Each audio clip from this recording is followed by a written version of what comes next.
Global innovation index 2024 में भारत ने बड़ी छलांग लगाई है और अब भारत 39वें स्थान पर पहुंच गया है।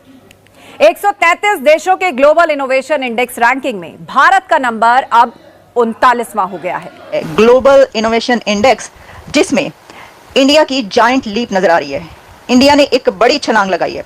भारत ने एक इस तरीके से जंप किया है इनोवेशन में कि दिस इज अनबिलीवेबल कि इंडिया 2015 में 81 पर था और 2015 से लेकर अब तक 9 इयर्स में इंडिया ने इतना जंप किया कि 39 पर आ गया है, जिसकी तारीफ की जा रही है। जिस तरह से इंडिया जल्दी से ग्रो कर रहा है, उनकी इकोनॉमी ग्रो कर रही है, साथ में स्पेशली उनकी आईटी इंडस्ट्री ग्रो कर रही है, या ओवरऑल देखें उनकी जो इंडस्ट्री है उनकी इकोनॉमी ग्रो कर रही है, भी ऊपर जाने के उसके चांसेस हैं।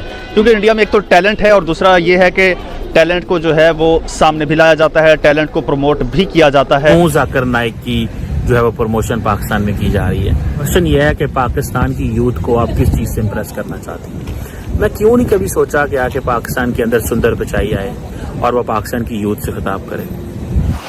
Big clap for India and progress. क्या बात है, मतलब ये कि मोदी गवर्नमेंट ने ये जो करके दिखा दिया, that is amazing, unbelievable. Global position 39th out of 133 countries. अगर जो इंडेक्स आप बता रही हैं ये ठीक है तो वेल एंड गुड, अच्छी बात है कि वो स्टैंड कर रहा है, हमारा नेबर कंट्री है।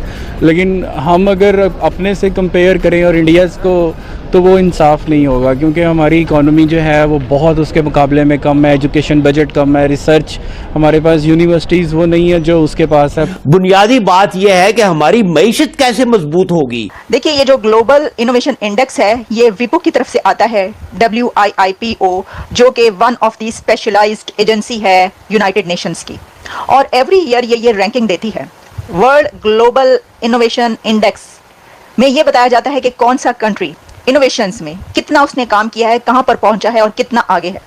तो इंडिया ने 9 इयर्स में 9 साल के अंदर 42 पॉइंट्स जंप किया है। ये मैं बोल रही थी, ये जो अमेजिंग थिंग हमें नजर आ रही है वो ये है कि भारत ने 9 सालों के अंदर 42 स्कोर जंप किया है, 42 पॉइंट्स जंप किया है।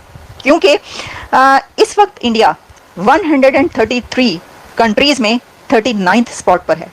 लेकिन जब आप इसको देखते हैं कि पहले कहां पर था, तो आपको यह पता चलता है कि इंडिया 2015 में 81 पर था और 2015 से लेकर अब तक 9 इयर्स में इंडिया ने इतना जंप किया कि 39 पर आ गया है, जिसकी तारीफ की जा रही है।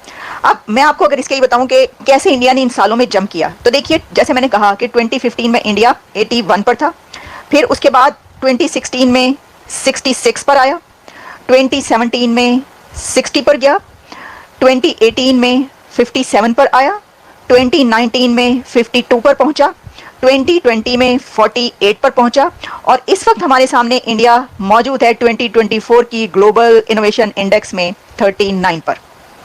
Big clap for India and progress. क्या बात है, मतलब ये कि मोदी गवर्नमेंट ने ये जो करके दिखा दिया, दैट इज अमेजिंग, अनबिलीवेबल।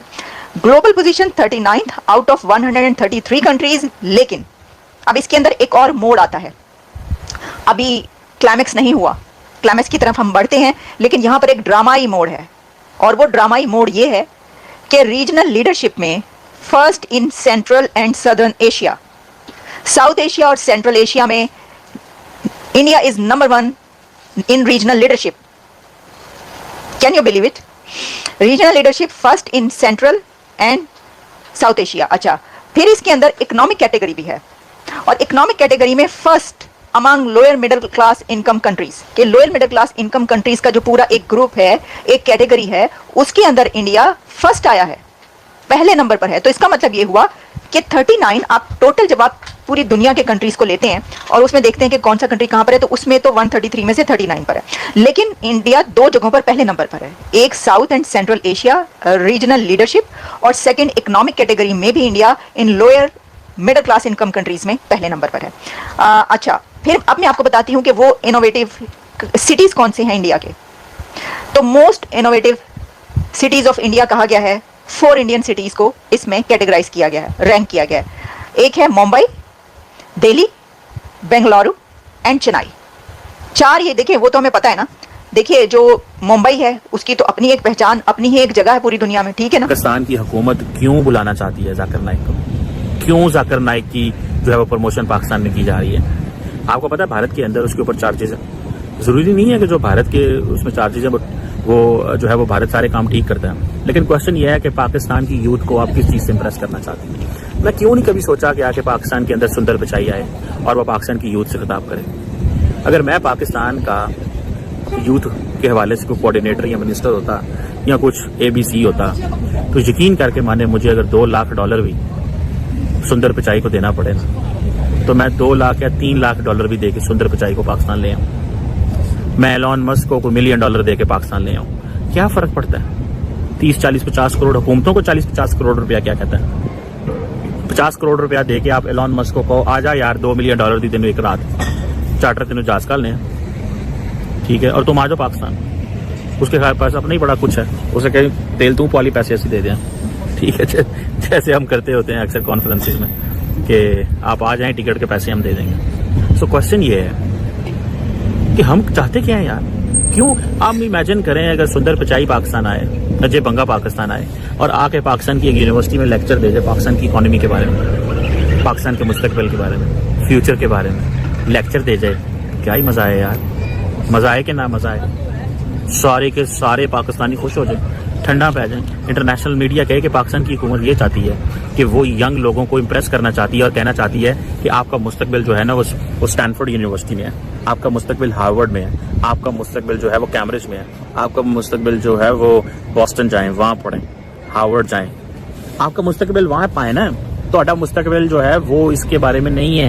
ये जरा पाइया है पाकिस्तान, ये जरा पाइया है वे, ये पाकिस्तान की यूथ के लिए कोई इसने काम नहीं किया।